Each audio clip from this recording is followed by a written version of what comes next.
I spent 1 year listening to English podcasts. Here's what happened. Hello, dear friends, and welcome back to another powerful English journey. Today's episode is a very special one.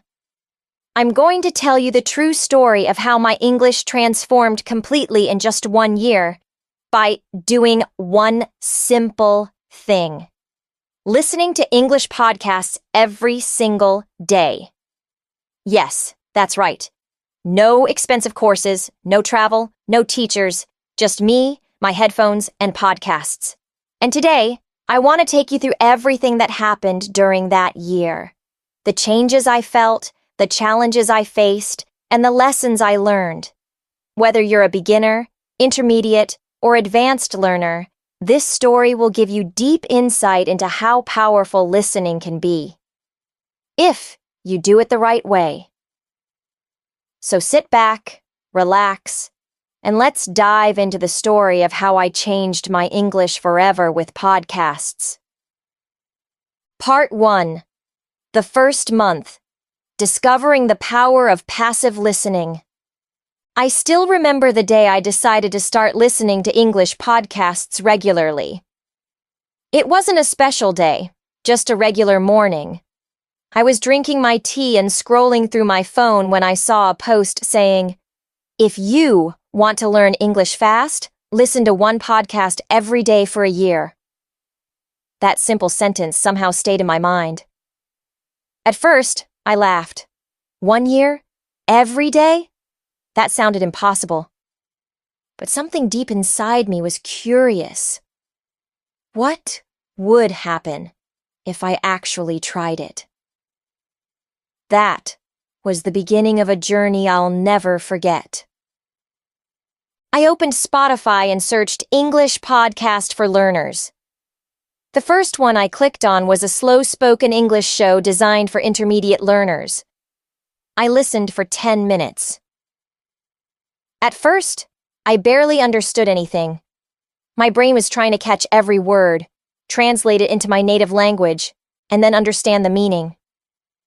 I got frustrated, but I reminded myself, this was just the beginning. The next day, I listened again, same podcast, same voice. This time, I understood a little more.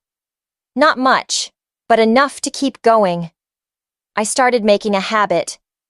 Every morning while brushing my teeth, every evening while walking, every night before sleeping, I played a podcast. At first, I didn't even try too hard to understand.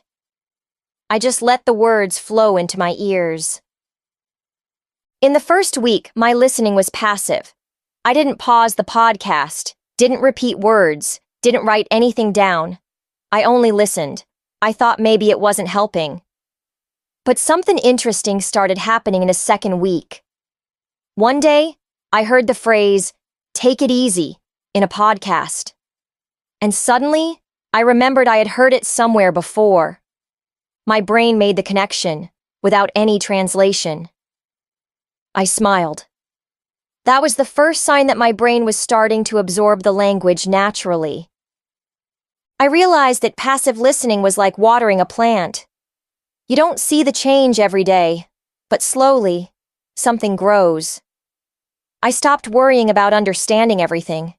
Instead, I focused on consistency.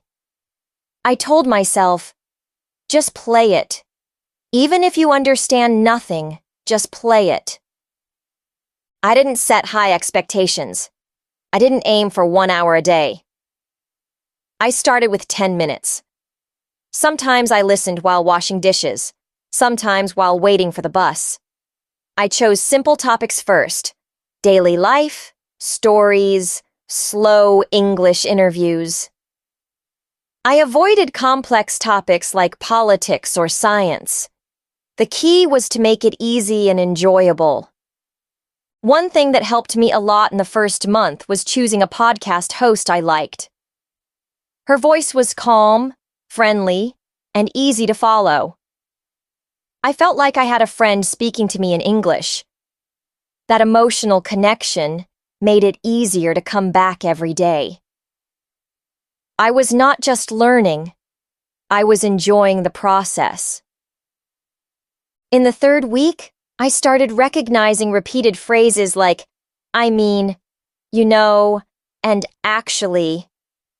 These small expressions are very common in English, and once you hear them enough, they become automatic in your brain. I didn't even try to memorize them. They just stayed with me because I heard them every day. I also noticed that I became more comfortable with the speed of native English. At first, everything sounded too fast. But after 3 weeks of daily exposure, my ears began to adjust. It's like your brain tunes itself to a new frequency. That was a huge motivation to continue. By the end of the first month, I had listened to 20 different episodes. Some were boring, some were fun, but every single one gave me something. I felt more confident. I didn't understand everything, but I was no longer afraid of native speech. I stopped running away from fast English. I began to enjoy the sound of the language. That first month taught me a valuable lesson. You don't need to understand every word to learn.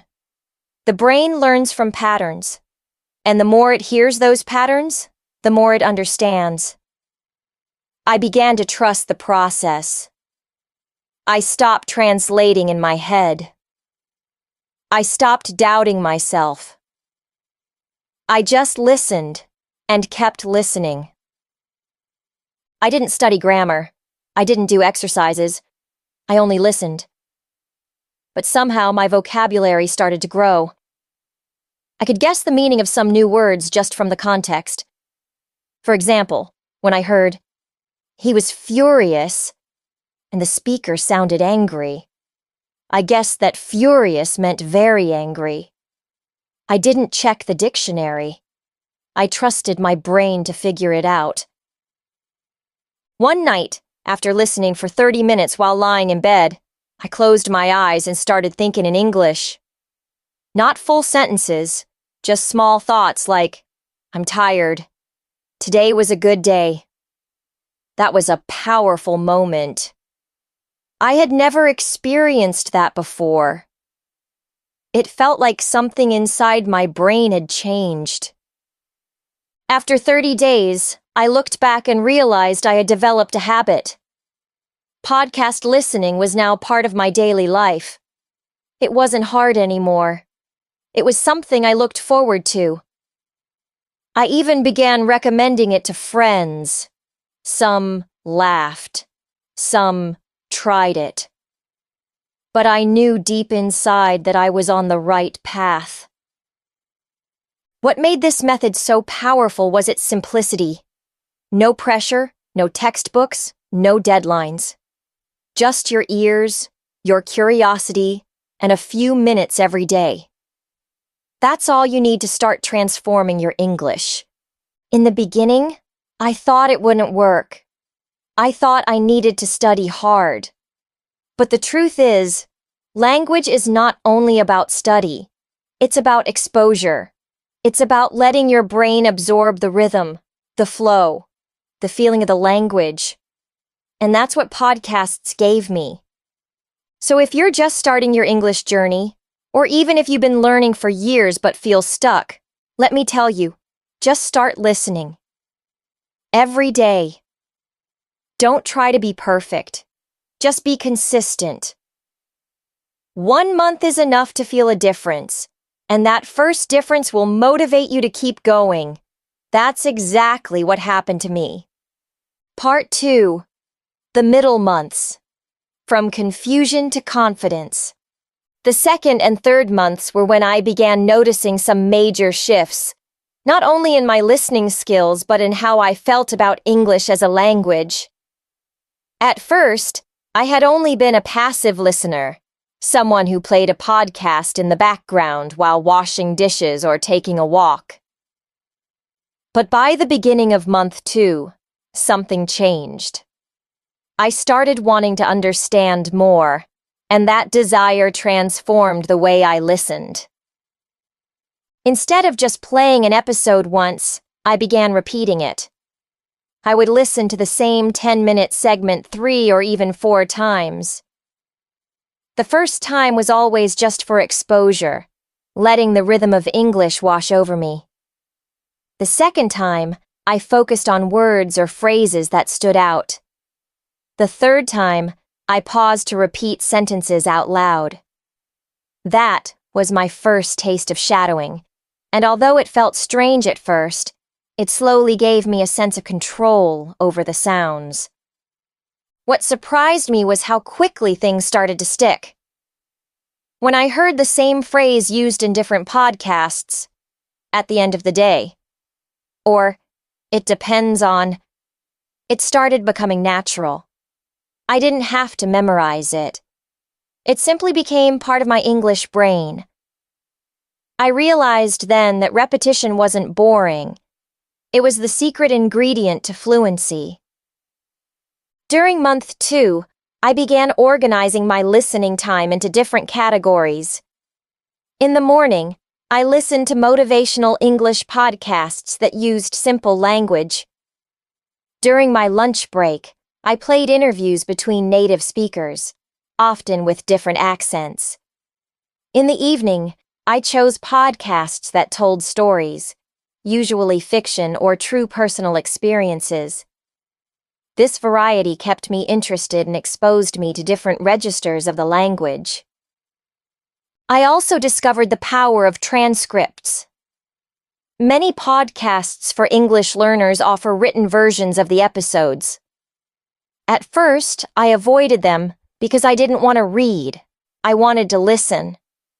But one day, I decided to read along with the audio. That moment changed everything. Suddenly, the words I had struggled with became visible. I saw how they were spelled, how they connected, where the pauses were. Reading along while listening became one of my most effective techniques. I developed a simple method. First, listen without the transcript, then listen again while reading, then finally repeat out loud. This 3-step process, listen, read, repeat, became a daily habit.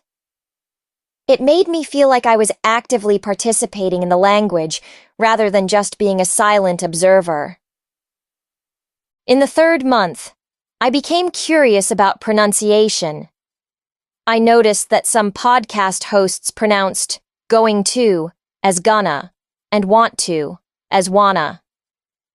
These changes confused me at first, but I began to realize this was how English was actually spoken in the real world. I started keeping a notebook where I wrote down these informal contractions and their meanings. That notebook grew fast. I added expressions like kinda, lemme, gotcha, and dunno.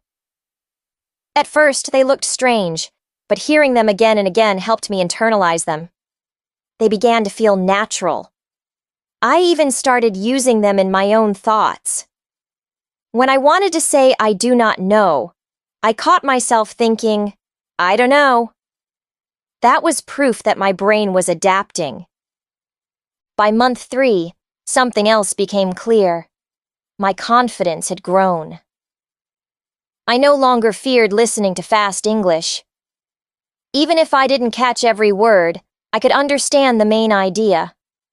That gave me a feeling of power. For years, I had avoided listening to native conversations because they overwhelmed me. Now, I wanted more. So I decided to challenge myself further. I started listening to podcasts made for native speakers. The first few episodes were hard, very hard. They spoke fast, used idioms I had never heard, and laughed at jokes I didn't get. But I didn't give up. I reminded myself that this discomfort was necessary. It was a sign that I was stretching my brain. Slowly, with daily exposure, those podcasts became easier. I picked shows that talked about topics I enjoyed: psychology, creativity, entrepreneurship, life stories. Because I cared about the content, I didn't mind the difficulty. I wanted to understand because the subject interested me. That motivation made a big difference.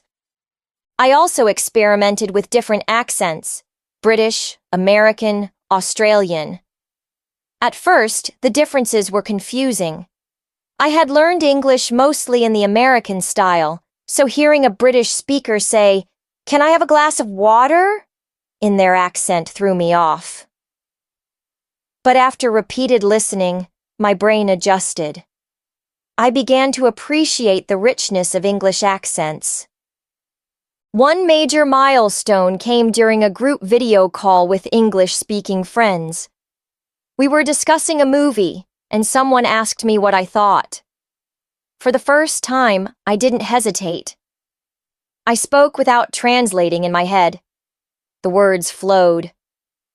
I even used expressions I had picked up from podcasts.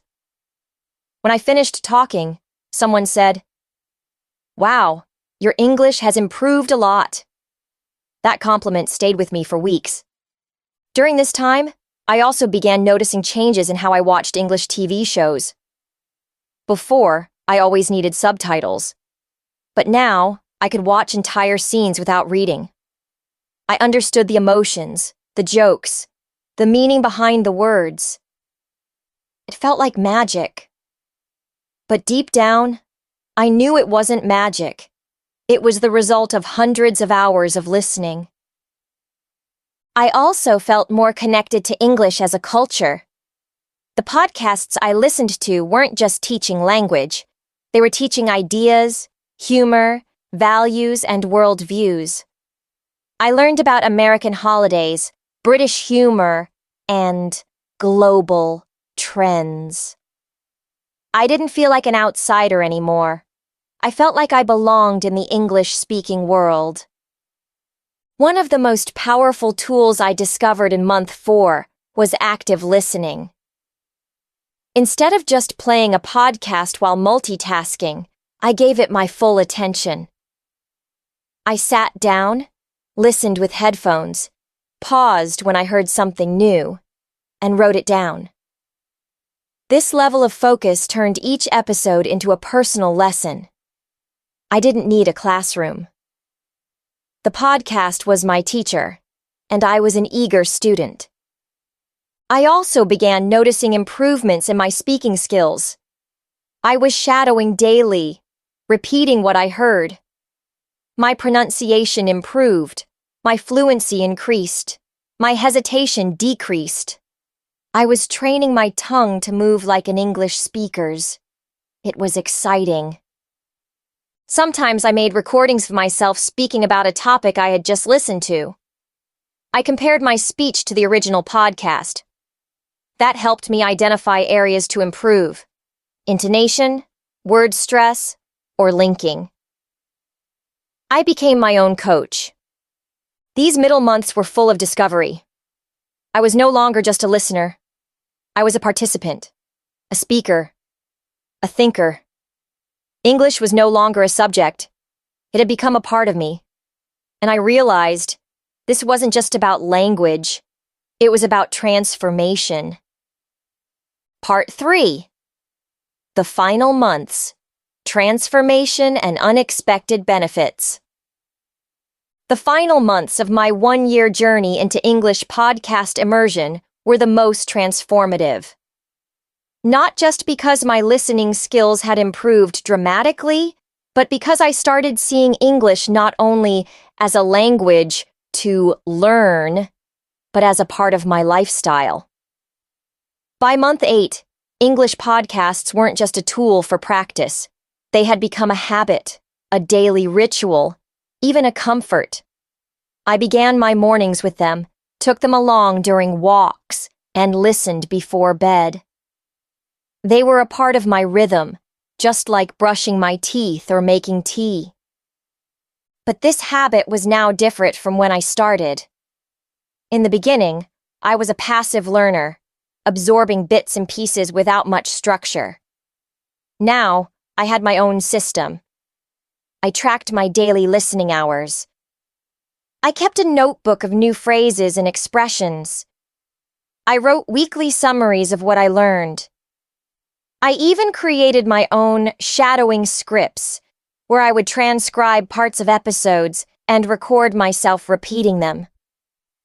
The process had turned into a personal curriculum. It wasn't random anymore. It was focused, deliberate, and consistent. Month 9 was when I started to experience what many people call language thinking. That's when you begin to think in your target language. In my case, English. It didn't happen suddenly. It was gradual, like a fog lifting. I realized I was narrating my day in English without trying. I would walk into the kitchen and think, okay, I'm going to make some coffee now. Or, what should I listen to today? These small moments added up. English was no longer something I accessed. It was something I lived inside of. One unexpected benefit was that my anxiety around English began to vanish. In the past, if someone spoke to me in English, I'd panic. My brain would freeze. I'd think, what if I don't understand? What if I embarrass myself? But now, I felt calm. Even if I didn't understand every word, I had strategies. I could guess from context. I could ask, can you repeat that? Or, what do you mean? My listening confidence gave me conversational courage. That shift was huge. Month 10 was when I began experimenting with teaching others what I had learned. I wasn't a professional teacher, but I had something valuable: experience. I started a small blog, writing tips about listening, shadowing, and podcast recommendations. People began commenting, asking questions, and thanking me. That feedback fueled my motivation. Teaching made me realize how far I'd come. I could now explain English concepts with clarity, something I couldn't do a year earlier. During these months, I also began combining listening with other skills. I'd listen to an episode and then write a short essay about it. I'd summarize what I heard, give my opinion, or write a fictional story inspired by the topic. This combination of input, listening, and output, writing or speaking, accelerated my fluency. I wasn't just consuming English. I was creating with it. I also noticed a change in my relationships. I had made a few online friends who spoke English, and now I could talk to them with ease. Our conversations became deeper and more meaningful. I could express my feelings better, joke more naturally, and listen with understanding. It felt amazing to connect with someone in a second language without struggle. This emotional fluency, being able to say what I truly felt, was perhaps the most rewarding part of the journey. Month 11 brought an unexpected twist. I was invited to be a guest on a small podcast run by English learners. They wanted me to talk about my one-year experience. I was nervous, of course. Speaking on a podcast? Me? But I said yes. I prepared, wrote notes, and practiced. When the day came, I spoke from the heart. I shared my struggles, my methods, my breakthroughs. And when it was over, the host said, "You speak so naturally. You sound like someone who lives in English." That comment stayed with me. Because it was true. I did live in English. Not physically, of course. I wasn't living in an English-speaking country. But mentally, emotionally, and intellectually, I had made English my home. By the final month, month 12, I began reflecting on the entire journey. I listened to my very first recordings and compared them to now. The difference was staggering. My voice had more confidence. My pronunciation had improved. I used more complex vocabulary. I sounded more fluent, Not perfect, but fluent. I wasn't translating in my head anymore. I was thinking, speaking, and reacting in English. One of the most powerful things I learned these final months was the value of consistency. I didn't study for 5 hours a day. Most days, I listened for 30 minutes to an hour. But I did it every single day. Even on days when I was tired or busy, I listened to something. That steady daily input created results. Not overnight, not even in a month. But over time, the progress was undeniable. Another benefit was how podcasts influenced my mindset. I had started with educational podcasts, ones focused on grammar, vocabulary, and language tips. But later, I branched into topics like psychology, motivation, storytelling, and creativity. These podcasts didn't just improve my English, they improved me. They gave me new ideas, new perspectives, and a broader worldview. In fact, I credit podcasts with helping me become a more thoughtful person. I became a better listener in general, not just in English. I became more patient, more curious, and more open-minded. That's the magic of language. It doesn't just connect you to new words. It connects you to new ways of thinking.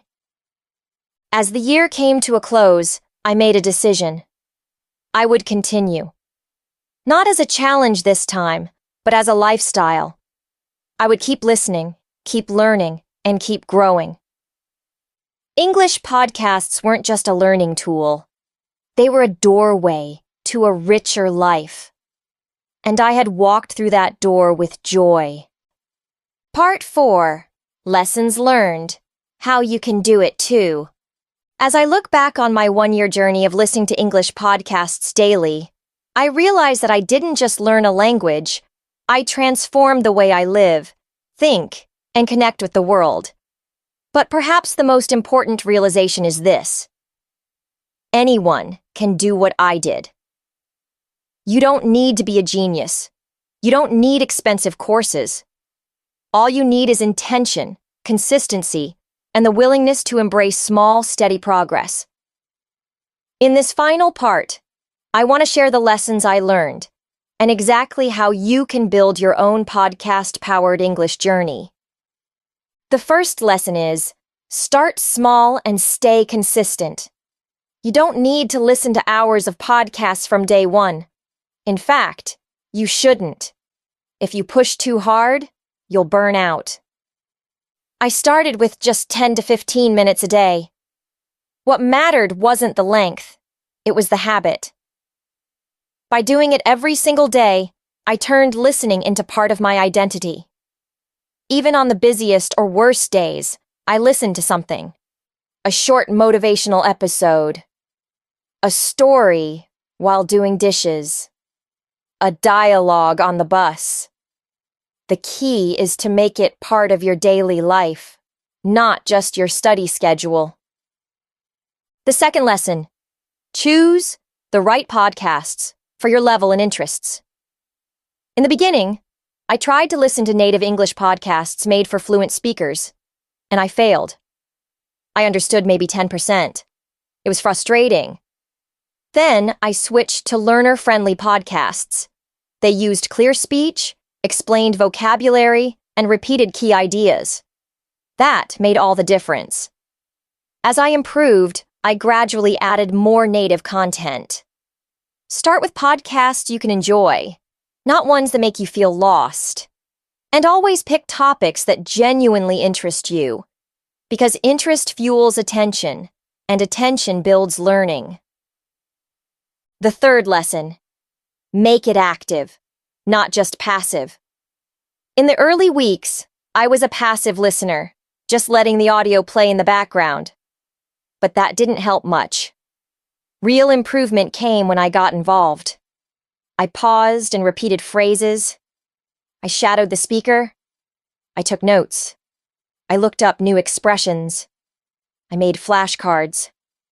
I even created my own dialogues based on what I heard. Active listening turned me from a consumer into a participant. It forced my brain to work with the language, not just hear it. Fourth lesson, use the shadowing technique consistently. This method changed my fluency the most. I would listen to a sentence or short paragraph, pause, and immediately repeat it out loud, trying to match the speaker's rhythm, tone, and pronunciation. At first, it was awkward and slow, but with practice, I became faster, smoother, and more natural. Shadowing trains your mouth, ear, and brain to work together. It's powerful because it builds automatic fluency. I did this daily for several months, and the results were clear. Fifth lesson, keep a vocabulary notebook, or even better, a digital one. Every time I heard a new phrase, I wrote it down. Not just the word, but the sentence, the meaning, and an example I made myself. This habit helped me truly own new vocabulary. After weeks and months, I had pages of real, useful, and memorable language. Reviewing this regularly helped me recycle what I learned.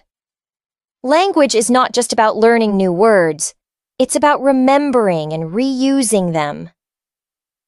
Sixth lesson, combine listening with other skills. Podcasts are amazing for input, but they become even more powerful when paired with output. After listening, I wrote summaries. I gave myself speaking challenges like explain what you learned or describe the main idea. I used voice recorders to compare my speech with the podcast host. I even imagined conversations where I applied what I'd heard. By using the language actively, I turned passive input into real communication. Seventh lesson, don't worry about understanding everything. This is a big one. At first, I wanted to catch every word. I'd rewind, repeat, rewind again. It made listening stressful. Eventually, I learned to relax. It's okay to miss some words. Focus on the main message. Trust your brain to improve with exposure. You don't need 100% comprehension to benefit. The more you listen, the more your brain fills in the gaps automatically. Fluency isn't about perfection. It's about comfort. Eighth lesson, repeat episodes you like. This is one of my favorite strategies. When I found a podcast I enjoyed and understood well, I didn't move on right away. I listened again, maybe 2 or 3 times. The first time was for understanding. The second time was for details. The third time was for shadowing or analysis. Repetition made everything stick deeper. It was like building a relationship with the content, and that made the learning deeper and more personal. Ninth lesson, make listening part of your environment. I didn't just listen when I was studying. I played podcasts while cooking, cleaning, walking, or even brushing my teeth. English became the background of my life. Over time, my ears got used to the sounds, rhythms, and structures. That constant exposure added up. Think of it like sunlight for a plant. Even when you're not trying to learn, the exposure feeds your brain. 10th lesson, track your progress. This might seem boring, but it kept me motivated. I kept a simple log. What I listened to, for how long, and what I learned. Sometimes I added a short reflection. After a few weeks, I could see improvement. After a few months, I saw patterns. After a year, I saw transformation. Progress tracking helps you see how far you've come and reminds you to keep going when motivation dips. 11th lesson, join a community or create your own. Learning alone is powerful, but sharing it multiplies the effect. I joined online forums, commented on episodes, even found a speaking partner. Later, I created my own little blog to share my experience. That made me feel part of something bigger. Language is about connection. When you connect your learning with other people, it becomes more meaningful and fun. 12th lesson. Be patient and persistent. This may be the hardest part. We live in a world of fast results and instant gratification. But language learning isn't like that. It's slow, it's invisible, it takes time. There were days I felt stuck, weeks when I thought, am I even improving? But I trusted the process. I kept going. And one day I noticed I could understand whole episodes without translating. I could speak without freezing. I could feel the language flowing through me. And finally, make it yours. Don't copy someone else's routine exactly. Use these ideas to build your own system. If morning listening works for you, do that. If you love comedy podcasts, start there. If you prefer writing over speaking, focus on that first.